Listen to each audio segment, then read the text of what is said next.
ছোটোখাটো কোনো অনুষ্ঠান অথবা জন্মদিনে কীভাবে একটু বেশি করে পোলাও রান্না করবেন সেই রেসিপিটি আপনাদের সাথে আজকে শেয়ার করব। আসসালামু আলাইকুম সুপ্রিয় দর্শক, আশা করি সবাই খুব ভালো আছেন। তাহলে চলুন পোলাও রান্নার মূল রেসিপিতে আমরা চলে যাই।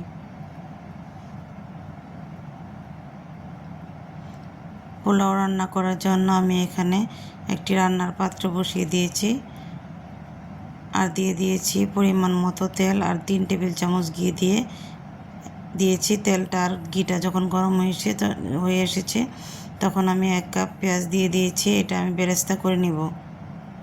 এদিকে আমি 2 কেজি পোলাওর চাল ধুয়ে পরিষ্কার করে নিয়েছি, পানি ঝরিয়ে নিয়েছি।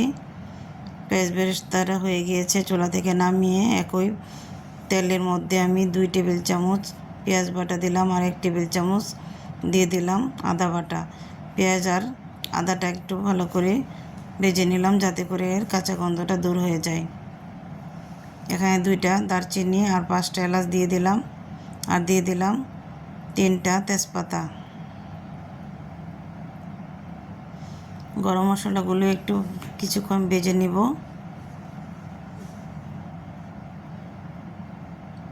এখন আমি আগে থেকে ধুয়ে পরিষ্কার করে রাখা পানি ঝরিয়ে রাখা চাউলগুলো এখানে দিয়ে দিয়েছি।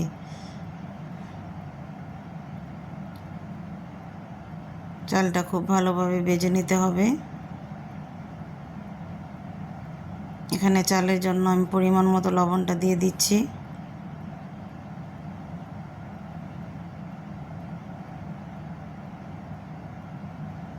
চাল যত বেশি ভাজা হবে পোলাওটা তত বেশি ঝরঝরে হবে, তাই অবশ্যই চেষ্টা করবেন চালটা খুব ভালোভাবে ভেজে নিতে। আমি এখানে 2 কেজি পোলাওর চালের জন্য 4 কেজি পানি ব্যবহার করব, তাই আমি এখানে 4 কেজি পানি দিয়ে দিচ্ছি। 4 কেজি পানি মানে 16 কাপ পানি হবে। আমি এখানে 1 কাপ দুধ দিয়ে দিয়েছি, 15 কাপ পানি দিয়ে দিয়েছি।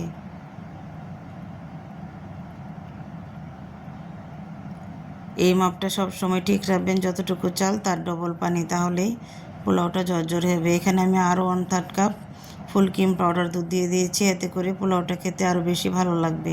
চাইলে আপনারা এটা স্কিপ করতে পারবেন। ঢাকনা দিয়ে ঢেকে দিচ্ছি পানিটা টেনে আসা পর্যন্ত। পানিটা টেনে এসেছে, এখন আমি আলতো হাতে একটু নেড়ে চেড়ে দিব আর 5-6টা কাঁচামরিচ দিয়ে দিব।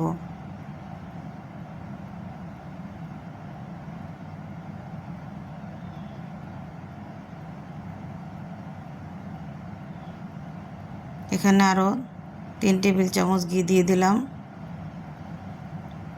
চালটা ফোটানোর জন্য ঢাকনা দিব, তার আগে আমি বেরেস্তা আর ঘিটা দিয়ে দিলাম। এতে করে বেরেস্তা আর ঘিয়ের সুগন্ধিটা চালের সাথে খুব সুন্দরভাবে মিশে যাবে। 30 মিনিটের জন্য ঢাকনা দিয়ে দিলাম। ফিরে আসলাম 30 মিনিট পর।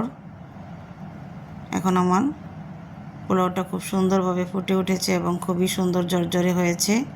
দেখেই বুঝতে পারছেন পোলাওটা কত ঝরঝরে হয়েছে। পানিটা ঠিক ছিল, তাই পোলাওটা এরকম ঝরঝরে হয়েছে। আপনারাও চেষ্টা করবেন পোলাওয়ের পানিটা ঠিকভাবে দিতে।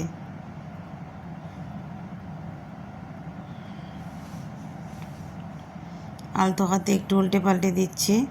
আর এখানে আমি আবারও একটি ঘি আর পেঁয়াজ বেরেস্তা দিয়ে দেবো উপর থেকে, যাতে এর সুগন্ধিটা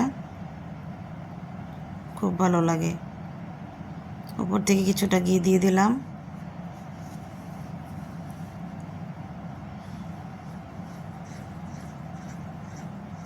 আর দিয়ে দিচ্ছি কিছু পেঁয়াজ বেরেস্তা দিয়ে 5 মিনিটের জন্য আবার দমে রেখে দিব।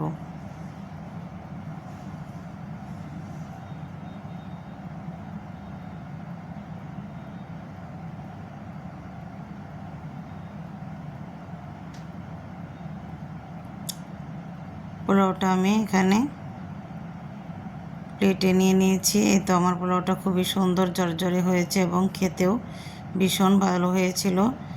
আমার এই রেসিপিটি আপনারা বাসায় অবশ্যই ট্রাই করবেন। যদি ভালো লাগে তাহলে অবশ্যই আমার চ্যানেলটি সাবস্ক্রাইব করবেন আর বেল আইকন বাটনটি প্রেস করে রাখবেন। আজ এই পর্যন্তই। ভালো থাকবেন, সুস্থ থাকবেন। আল্লাহ হাফেজ।